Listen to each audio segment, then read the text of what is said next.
अरे आधी रात को उठ के खाने की आदत कब जाएगी तेरे? खाने पीने का सामान फ्रिज में रखा कर, अलमारी में क्यों रखती है? सोया। जान हथेली पे रख लेता रहा तो इतना आगे बढ़ के हार नहीं सकती।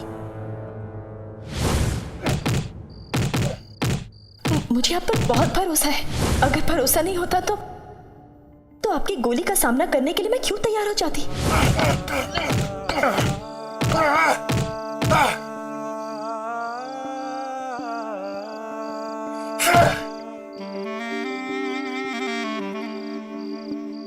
फिर सजा देने लगे अपने आप को।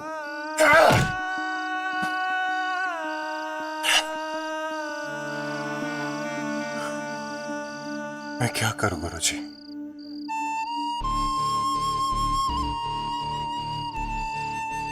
तारा से झूठ बोलना पड़ता है, उसका विश्वास तोड़ना पड़ता है, उसका दिल तोड़ना पड़ता है। मुझे खुद से नफरत होती, बार बार उसे खतरे के मुंह में धकेल देता हूं, पर वो इंजेक्शन बदल नहीं पाई। या बदलते हुए उसे नंदू या कलावती ने देख लिया तो ये युद्ध शुरू होने से पहले ही खत्म हो जाएगी। और तो और ये तारा की जान खतरे में आ जाएगी। मैं क्या करूं गुरुजी? दिमाग कुछ कहता है, दिल कुछ करने नहीं देता। जब भी कोई इंसान बुराई के खिलाफ लड़ने के लिए तैयार होता है तो सारे कायनात की अच्छाइयां उसकी मदद के लिए आगे आती है। तारा न्याय के लिए लड़ रही है, सच के लिए लड़ रही है। उसके साथ कभी कुछ बुरा हो ही नहीं सकता।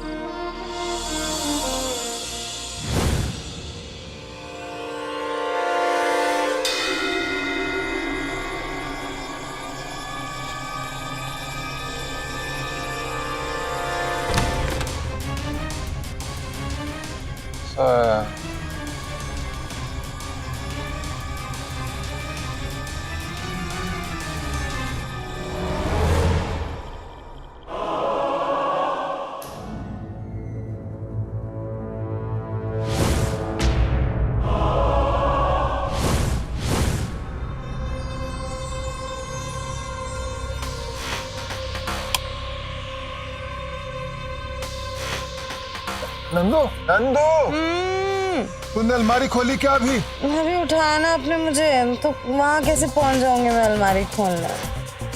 चाबी देखो आपके तकिए के नीचे पड़ी होगी, सपना देख रहे हो, सो जाओ।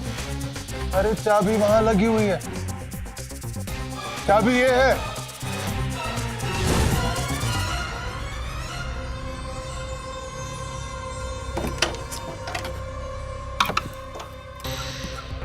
मेरे कपड़े तो ठीक है।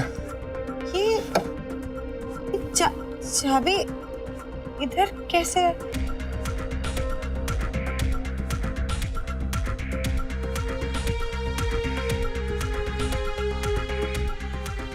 सब कुछ तो अपनी जगह पे है। अगर चाबी अलमारी पे लगी हुई मिली है तो इसका मतलब किसी ने अलमारी खोलने की कोशिश जरूर की है। तारा के अलावा और कौन हो सकता है? चल देखते हैं नीचे। हाँ।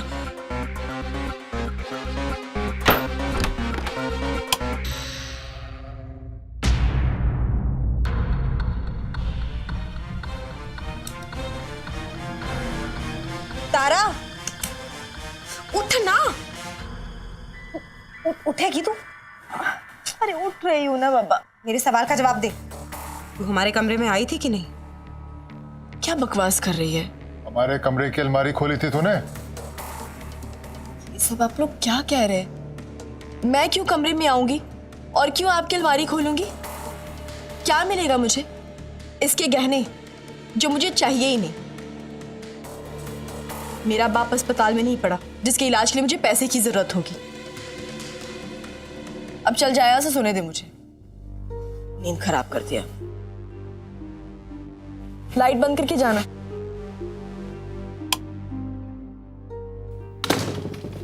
सुनो मेरी बात, मुझे लगता है कि शायद आपसे या मुझसे गलती से चाबी छूट गई होगी अलमारी पे।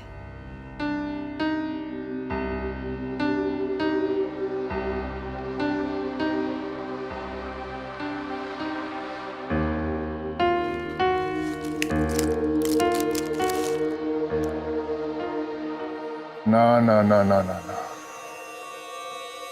खुली आंखों से सपने देखने की आदत नहीं है हमें।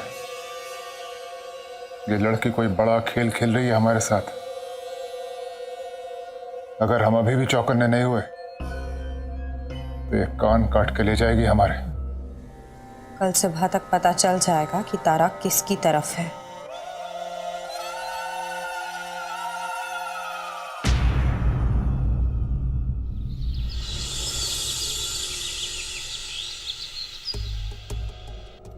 गर्मा गर्म खा लो वरना पत्थर हो जाएंगे। अरे पत्थर से याद आया कि उस आदित्य को इंजेक्शन देके भी तो पत्थर ही बना रखा है हमने। उसके जागने का वक्त हो गया।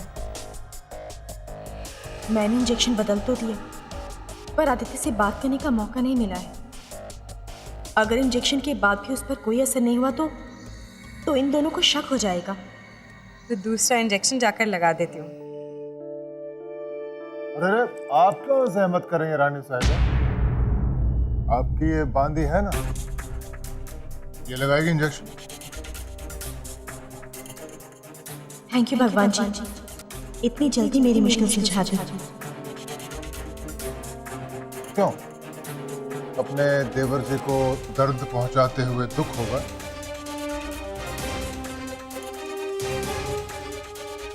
बिल्कुल नहीं होगा। नंदू जानती है कि अब मेरा उन लोगों से कोई रिश्ता नहीं। न मेरे मन में उन लोगों के लिए हमदर्दी है और ना ही कोई दया। अरे जब उन लोगों ने मुझे अपना नहीं समझा, मुझे इतना भला बुरा बोला, तो मैं उन्हें अपना क्यों मानूं? अच्छा, तो मतलब तू देगी आदित्य को इंजेक्शन?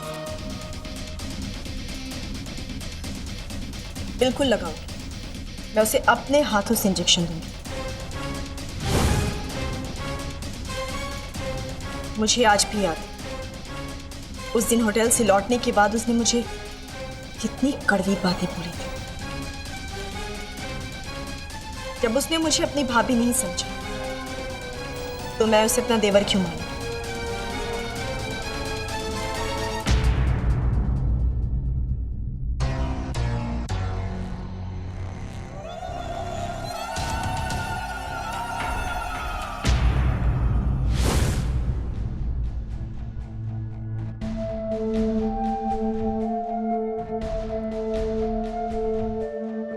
आदि, आदि मेरी बात सुनो।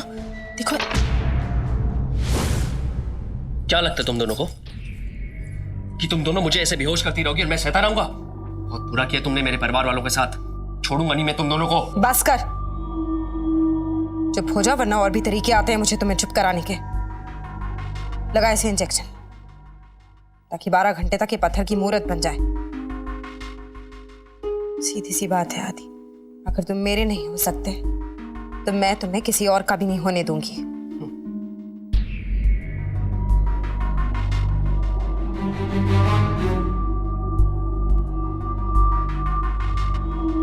अगर तारा ये इंजेक्शन नहीं ले पाई तो मतलब उस दिन जो उसने मुझे बातें कही वो सब झूठ। वो अभी भी इस परिवार की फिक्र करता है। मैं जानती हूँ नंदू मुझसे ये इंजेक्शन क्यों लगवाना चाहती है, पर खेल अभी भी खत्म नहीं है। मुझे किसी तरह आदित्य को बताना होगा कि उसे इंजेक्शन लगने के बाद कैसी एक्टिंग करनी है, वरना बड़ा बनाया काम बिगड़ जाएगा। क्या सोच रही है? लगा इसे इंजेक्शन। आदि, तुमसे ज्यादा गिरी हुई औरत नहीं देखी मैंने तारा। सबके सामने भोले बनने का नाटक करती रही, लेकिन तुम्हारा असली रूप तो ये है।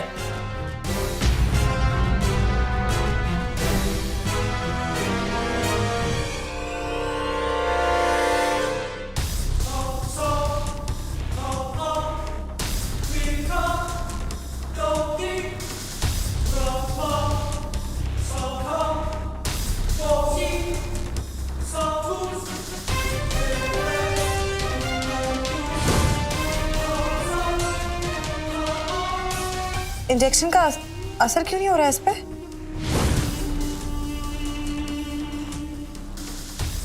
समझने की कोशिश करो आदि, मैंने तुम्हें नकली इंजेक्शन दिया है। तुम्हें बेहोश होने की एक्टिंग करनी ही पड़ेगी, वरना नंदू को पता चल जाएगा कि इस इंजेक्शन में दवाई नहीं है। तूने ठीक से तो लगाया है ना? हाँ नंदू, मैंने बिल्कुल सही से इंजेक्शन लगाया है। मुझे लगता है बहुत देर से इसने कुछ खाया नहीं है ना, इस वजह से दवा असर नहीं कर रही। ये क्या बात हुई? और नहीं तो क्या, तुझे याद नहीं बचपन में माँ क्या कहती थी, कुछ खाकर दवाई खाओ वरना दवा असर नहीं करती। इसके साथ भी ऐसा ही हो रहा है। हाँ, हो सकता है ऐसा। हो नहीं सकता, हो रहा है। अब तू देर मत कर, कुछ खाने के लिए लेकर आ जा।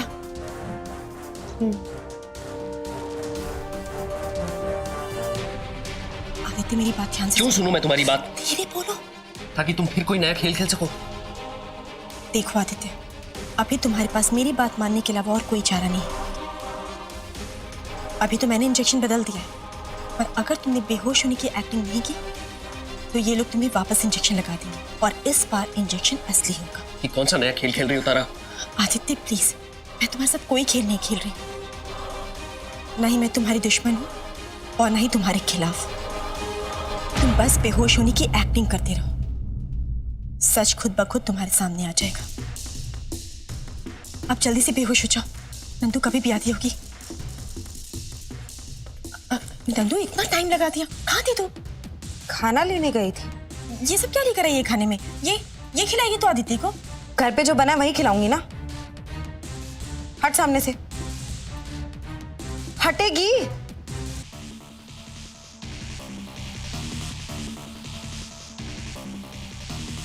लो, ये तो हो गया बेहोश। बेकार में इतनी मेहनत करनी पड़ी।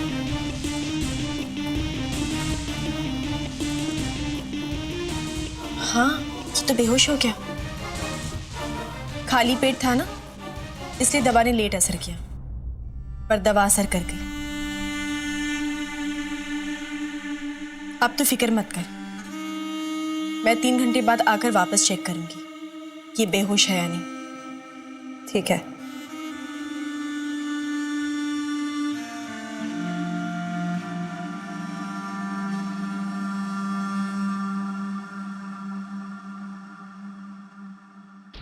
पता नहीं तारा भाभी सच कह रही थी या फिर कोई चाल चल रही थी। तेरे सामने इंजेक्शन दिया उसने आदित्य को? हाँ, मेरे सामने इंजेक्शन दिया उसने। इसका मतलब तारा सचमुच बदल गई।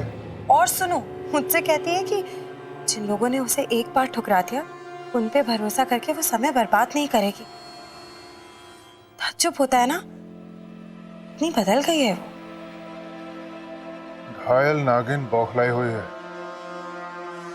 उस पर भरोसा मत करना। किस तरफ पलट के फुफकारेगी कोई कह नहीं सकता।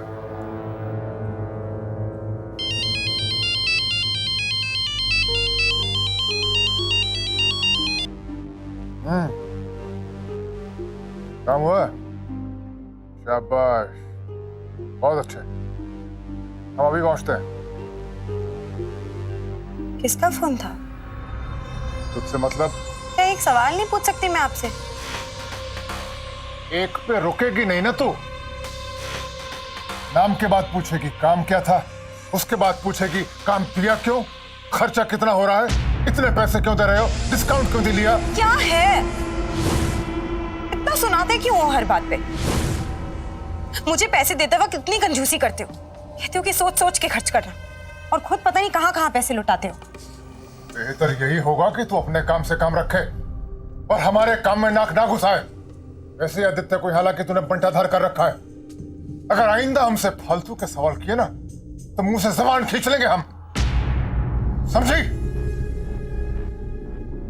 लीडर ने सही कहा था, आदित्य के घर आने से नंदू और कलावती में दरार आई है।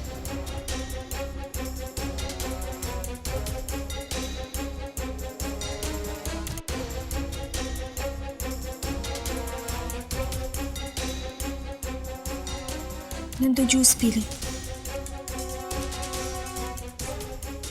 मुझे तेरे लिए बहुत बुरा लगता है नंदू। क्यों?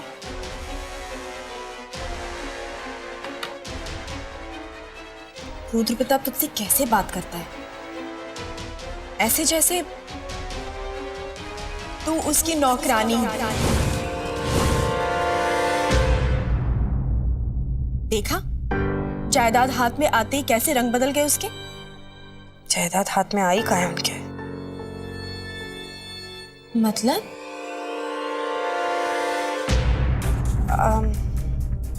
नहीं, कुछ नहीं। तो सोचती है कि मुझे नहीं पता, पर मैं जानती हूँ अभी 6 महीने तक जायदाद रुद्र की नहीं हो सकती। नंदू, तूने एक बहुत बड़ी गलती कर दी। क्या? जब रुद्र प्रताप जायदाद की कागज बनवा रहा था तो तुझे आधी जायदाद अपने नाम करवा लेनी चाहिए थी। अरे कम से कम इस घर की मालकिन तो कहलाती। पर अभी क्या हो रहा है? मेहनत तूने बराबर की, एकदम बराबर की, पर तुझे क्या मिल रहा है? ठेंगा।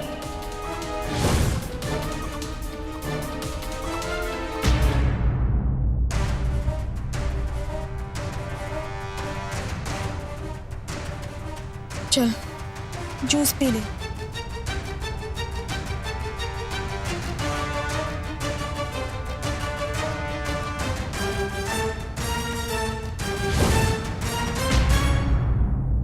क्या खबर लाया? हमारे पास एक सुराग है, गोविंद शुक्ला। वही गोविंद शुक्ला जिसको बहुत पहले आपने नकाब पोशों की टोली में पहचान लिया था। बस उसी का कच्चा चिट्ठा उखाड़ कर लाया हूं।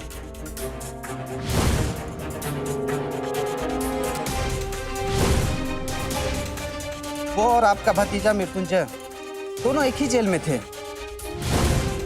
बल्कि दोनों में एक अच्छी दोस्ती हो गई थी। उस रात जब आपने मृत्युंजय को अगवा कराया, उस वक्त गोविंद जेल से फरार हो गया था। जेल की रिपोर्ट के अनुसार गोविंद उन 7 कैदियों में से एक था जिसके साथ मृत्युंजय भागा था।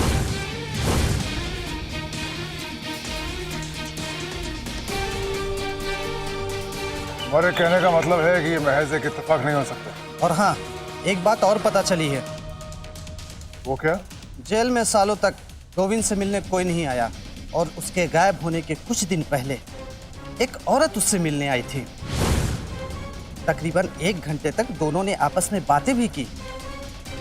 कौन थी वो औरत? जेल के रिकॉर्ड के मुताबिक उसका नाम और पता सब फर्जी था। सीसीटीवी की रिकॉर्डिंग निकलवा रहा हूँ, उससे उसकी पहचान हो जाएगी कि वो औरत कौन थी। मतलब हमारी गुत्थी की गांठ ये औरत है। एक बार ये गांठ खुल जाए तो गुत्थी अपने आप से लग जाएगी।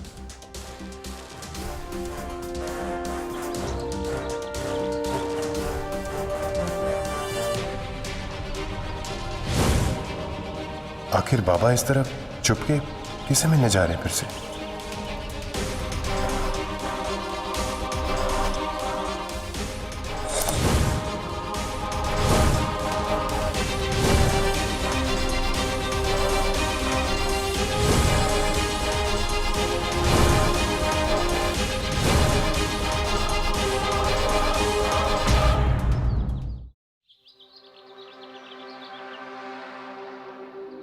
आपसे मैंने कहा था ना कि जब तक कि हम में से कोई बुलाए ना तब तक आप यहां मत आइएगा। जानती हूँ, लेकिन क्या करें, आखिर एक माँ है ना, अपने आप को रोक ही नहीं पाए। आदित्य के बारे में कुछ पता चला? मैं जानता हूं आदित्य कहाँ है, पर मैं आपको नहीं बता सकता। पर अब आप यूं समझ लीजिए कि आदित्य वो चाबी है जिसके जरिए आप सबके लिए शेखावत हवेली के दरवाजे खुलने वाले हैं। तो क्या आदित्य को किडनैप करवाने का प्लान आपका था? नहीं, प्लान तो दुश्मनों का था, अब हम इस प्लान का फायदा उठाने वाले हैं। आपके बेटे मृत्युंजय ने बहुत अच्छी चाल सोची है। मेरे ख्याल से अब आपको उसे बता देना चाहिए कि आप उसकी मां हैं। लेकिन हम डरते भी हैं। मृत्युंजय इतने साल से अपनी माँ का इंतजार कर रहा है। इतने साल के बाद जब उसे ये बात पता चली, उसका अपनी माँ से सामना होगा, तो ऐसा ना हो कि वो कमजोर पड़ जाए। नहीं, ये बात उसे हम अभी नहीं बता सकते। गुरुजी किससे बात कर रहे हैं? हम उसे ये बात बताएंगे, लेकिन तब जब वो कलावती के साथ की अपनी ये जंग जीत जाएगा।